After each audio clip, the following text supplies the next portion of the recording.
menutup nih, sebelum kita tutup nih Mas, satu pertanyaan. Kalau misalnya dengan segala karakteristik, kemudian resiko, kira-kira benefit atau keuntungan kalau saya ataupun sobat-sobat di sini mau berinvestasi di produk reksadana saham itu bagaimana Mas? Keuntungannya sebenarnya ada 2. Nah, tapi 2 ini kita mesti jelasin di lain waktu ya. Yang kedua. Karena secara khusus ya. Secara khusus. Karena next episode nih. Karena kayaknya. ada perbedaan di antara namanya dividen, kan itu pembagian hasil ya. Nah, pembagian hasilnya akan ada beberapa hal, tapi nanti kita jelasin di podcast berikutnya.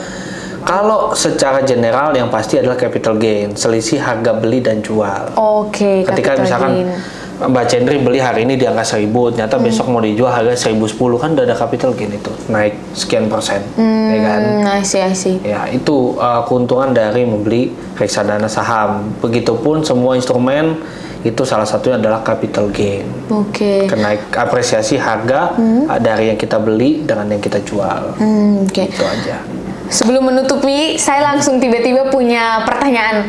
Tips di Mas satu atau beberapa strategi ketika investor pemula dan juga saya untuk bisa berinvestasi di reksadana saham, kira-kira gambaran atau strateginya itu seperti apa Mas?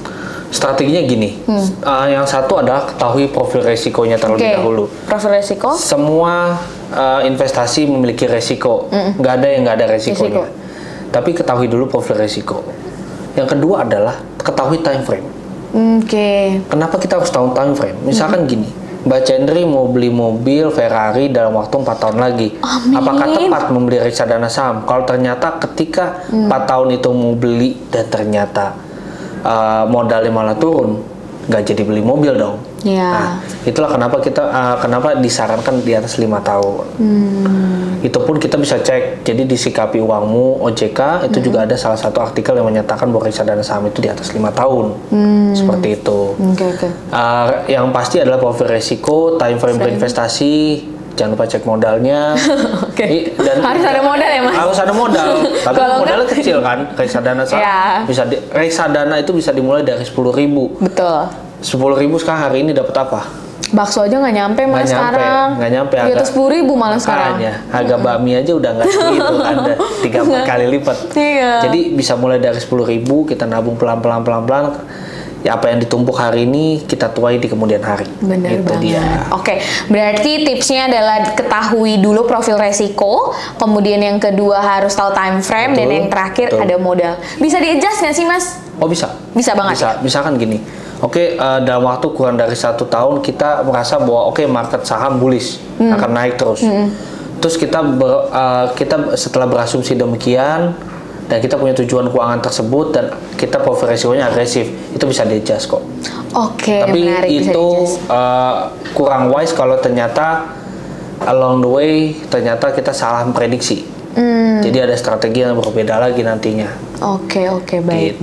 Berarti bisa di-adjust dan juga mungkin setiap akhir tahun dievaluasi kali ya Mas? Tentu setiap investasi yang kita miliki wajib dievaluasi apakah sudah tepat sasaran dengan return yang kita harapkan atau tidak. Kalau memang tidak, ya kita harus readjust. Wow, menarik banget.